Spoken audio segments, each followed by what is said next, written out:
Naalala nyo ba itong press ko na to? Na-content ko na to? Nabasag ko na si Claire Castro dito. Sa mga hindi pa nakakapanood ng content na yon, nasa baba lang ng video na ito. Ngayon, nag-research pa ako, kaya lang medyo na busy, kaya ngayon ko lang ito mako-content. At meron akong mga nakitang mga articles na tumaas talaga yung kilay ko. Tumaas. Patungkol ito sa mga kayamanan o ng mga ill-gotten wealths ng mga Marcoses. Pupuntahan natin yan mamaya. Ngayon, puntahan muna natin itong si Claire Castro. Basagin natin 2.0. Ito yung patunay na hindi nagre-research si Claire Castro bago buksan ang kanyang Ay, hindi pala, bunganga pala. Okay. Play natin ha, para mabuo natin yung kwento. Po natin ngayon lamang po nagkaroon ng pagbabalik ng kickbacks mula sa iilang sangkot sa korupsyon. Ngayon lang daw nagkaroon ng pagsasauli ng kickbacks. Okay. Tuloy. Wala sa history. Kung meron man, ako po ay inyong bigyan ng katugunan dito. Kung may wala pa daw sa history, bukas bunganga, bago mag-research. Tayo pang pinagre-research. Kung meron daw, biglan doon siya ng katugunan. Di ba? Trabaho mo yan, mag-research. Ngayon, tutulungan kita. Bago natin puntahan yung mga articles na nakita ko. Kasi nagtataka lang talaga ako, no? At sayang yung mga pera na yun. Okay. Taan natin to. Wala sa history, Claire Castro, Kailan to? November 2024. Recent, Panahon na ni Bongbong Marcos to, Di ba, Claire Castro? Panahon na, di ba? Okay. Ngayon, basahin natin. Ano ba to? Sandigan Junks Civil Case versus Cruz. Gossip. Hindi naman Marcos. Sino ba yan? Paano na-connect sa Marcos yan? Sino ba yung Cruz na yan? The Sandigan Bayan has dismissed the civil case against the heir of the late former President Ferdinand Marcos Sr. Associate pala ni Apolacay, Roman Cruz Jr. in exchange for the return of multi-million peso assets. May nagsauli ng mga ill-gotten. May mga nagsauli na ng mga kickback. May mga nagsauli na ng mga Claire Castro, ng mga nakulimbat sa taong bayan. At ito ay November 2024 lamang. Di ba? Ang bilis namang mag-research. Sana bago mo buksan yung bunganga mo, nakapag-research ka na muna. Yung taong bayan pa ngayon ang inuutusan mo. Kung meron man, bigyan nyo po ako ng katugunan. Kapal din ng pagmumukha mo, no? Yung trabaho mo, ibang taong gumagawa, no? Syempre, para ma-debunk ka. Wala pa daw sa history. Nga. Ngayon, itong mga problema kasi, itong mga kaklear na to, mga hindi alam mag-research, mga tanga-tanga. Di ba sabi ni Claire Castro, wala ba sa history, Bongbong Marcos lang malakas, ulul. Ugok. Di ba? Ang bilis. Ilang lang yan, Tagal ko ng na-research. Kahit nga lang, kasabi ko na busy lang. Ano ba yung mga isasauli nitong associate ni Marcos?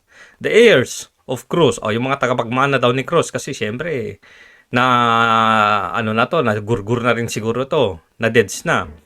Who was the president and general manager of Government Service Insurance System? Nasa GSIS pala. Entered into a compromise agreement with the Presidential Commission on Good Governance o PCGG, requesting the dismissal of 37 years old case Cruz and other parties including Emilia Cruz, the surviving spouse. Buhay pa yung asawa. Parang si Imelda. Ngayon, bakit ngayon lang? 37 years na yung kaso. Bakit ngayong panahon lang ni Bongbong Marcos nagkaroon ng compromise o naisip na mag-compromise itong naiwang asawa ni Roman Cruz Jr. Alam nyo na, presidente na si Marcos, di ba? Accept nyo na. Presidente na yan, di ba? Accept nyo na para malinis na yung pangalan ng mga Cruz. Pa-dismiss na yung kaso nung asawa na associate ni Ferdinand Marcos Jr.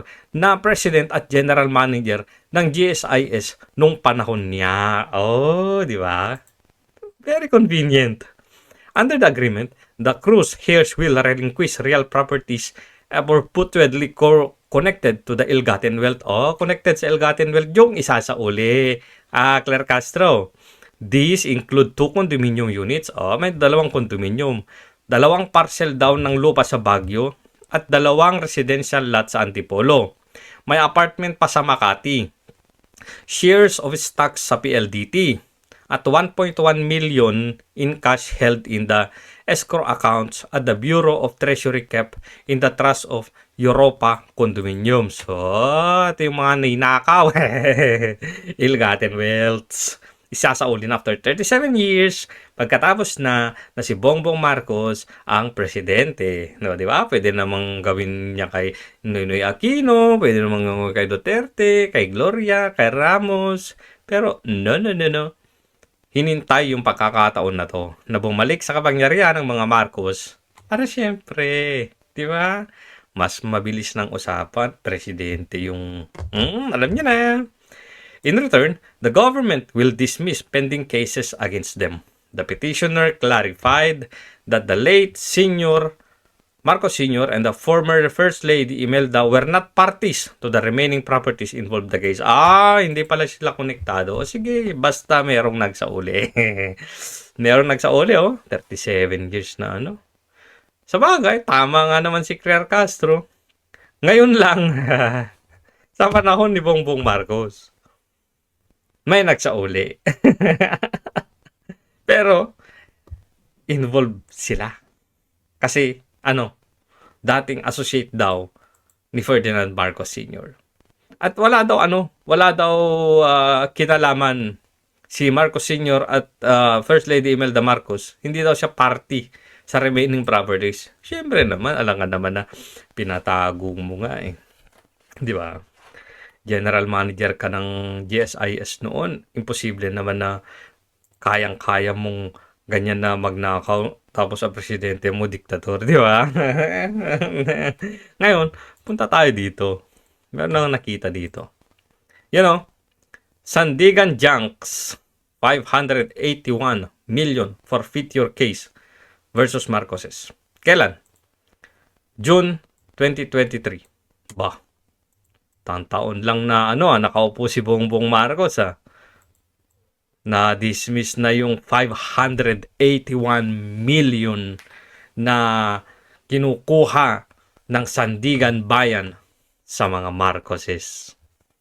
Ang ibig sabihin yan, happy-happy, 581 million sa halip na kunin sa mga Marcoses, na-dismiss. 581 million richer na. Di ba? Lalaking pera, gagi. Tapos magkakalimutan na, June 2023, yung decision ng Sandigan Bayan para i-junk o i-basura na yung kasong 581 million. Ang galing na, di ba? Di ba? Galing-galing. Basahin natin ng konti to. The Sandigan Bayan has junked another forfeiture case against the Marcos family and their cronies, which seeks to recover 581.3 million worth of real properties and other assets allegedly illegally acquired during the martial law regime at the late former President Ferdinand Marcos Sr. Napakadali naman na na questionin sana yan. Saan mo nakuha ang 581.3 million? May business ba sila noon? Ewan ko. Pero saan mo kinuha 581.3 million? Ganun na lang. Sa mga panahon niyang mga almost 40 years ago. Ang laki niyan, 581 million at malaki pa rin ngayon. In 45-page decision promulgated last Tuesday, the Anti-Graft Court 2nd Division said that PCGG, represented in the court by the Office of the Solicitor General, failed to present substantial evidence to prove that the subject properties and assets were ill-gotten. Wow! So, very convenient na bigla-biglang nagdesisyon yung Sandigan Bayan na yung PCGG daw ay hindi nakapagpakita ng ebidensya para patunayan na yung 581 million worth of properties walang sapat na ebidensya para patunayang galing sa nakaw yun. yaman nila. Ay, ang galing na. Very convenient. Ito daw ay na-file noong 1987, the civil suit seeks to forfeit in favor of the government. So, hindi nakuha ng gobyerno. No? Worth of real properties and shares of his stocks allegedly illegally acquired. His former First Lady Imelda Marcos and their supposed business associates and dummies. O, baligtas ang mga business associates at mga dummies, di ba? So, gumamit sila ng gumamit sila ng mga dummies, gumamit sila ng mga business associates para bumili ng mga stocks na to, mag-acquire ng mga properties na to. Pero, wala na. Nga. Di ba? Puntahan pa natin yung isa. Oh. Kailan to? Gosep. October 2024. Kailan ba to? Kanina. November, no? 2024. October, November. Okay. Ano daw? Sandigan Bayan dismisses 276 million ill-gotten wealth case versus Marcoses. Wow. Kanina, 581 million ang na-dismiss. Ngayon naman, 278 million. Lapit-lapit na sa 1 billion yung nababalik sa mga Marcoses sa panahon ni Bongbong Marcos. Okay? Basahin natin to. The Sandigan Bayan has dismissed 276 million wealth forfeiture case against the late former President Ferdinand Marcos Sr., former First Lady Imelda Marcos, and their alleged crony Roman Cruz. Wait. Kasama si Roman Cruz na dismiss noong October pa lang. Pero bakit ito? Sandigan Junks case versus Cruz. Iisa ba to? Roman Cruz dito at saka dito?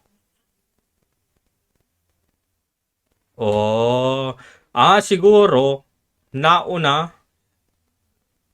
itong pag-dismiss bago, hindi kasi future tense to in return daw will dismiss November 2024. Ito naman October 2024. Anyway, the Presidential Commission on Good Governance filed complaints in 1987 seeking to recover 276 million worth of funds and properties allegedly accumulated by the accused over the 20 years of the presidency of the former president. In the 30-page resolution promulgated October 4, the Anti-Graft Court Second Division granted the motion to dismiss filed by Imelda Marcos and the estate of the late former president. So, nag-file lang ng October 4 si Imelda Marcos, file to dismiss.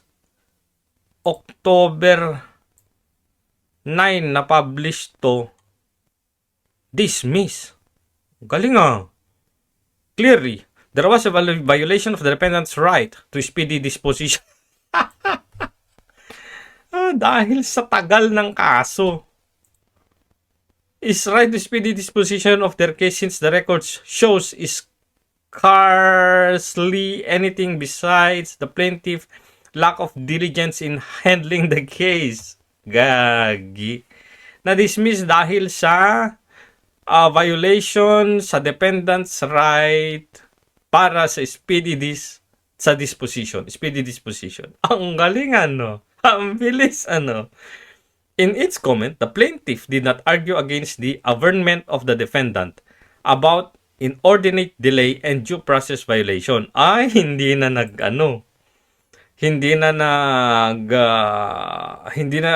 inargue nung plaintiff.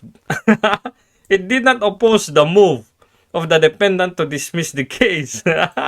In fact, the plaintiff tends to agree with the dismissal of the case when it emphasized that there are no more allegations against the estate of Marcos.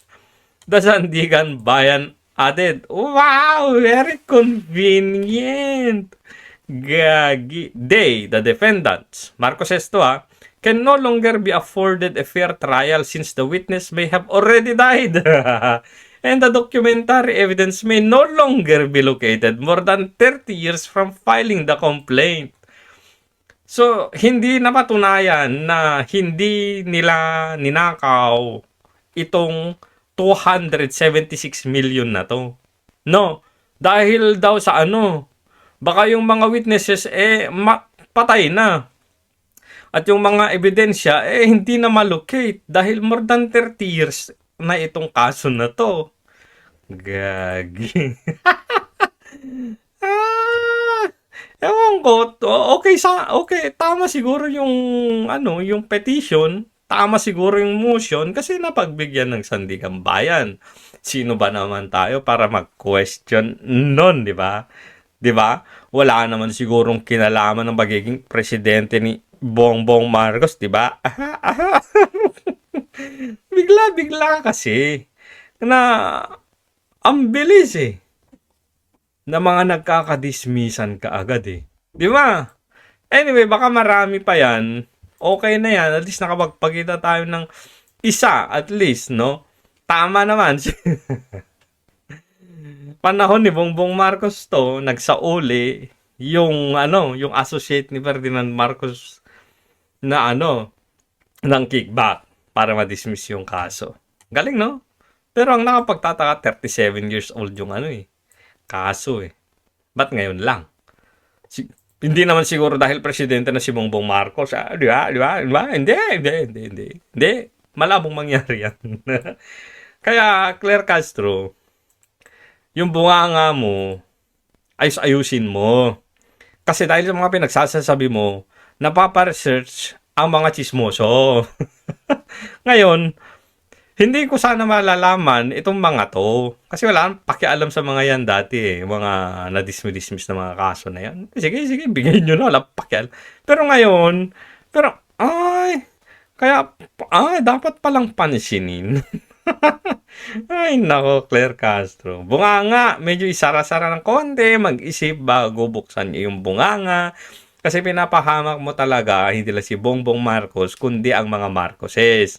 Kaya tinatawag ka na baka Trojan horse ka dyan. So halip na tulungan mo yung Pangulo, lalo mong sinisira. Tignan mo yung trust rating na negative dahil sa'yo. Kung ano-ano pa yung pinapalusot mo na para magagawa tayo malabanan natin ng fake news at kung ano-ano fake news peddler ka nga, ikaw yung nagpapadala sa sitwasyon ni Bongbong Marcos ngayon. O siya, mga chismosa, maraming salamat sa panonood at huwag kalimutang mag-subscribe at mag-like at mag-iwan ng comment sa ating video na to.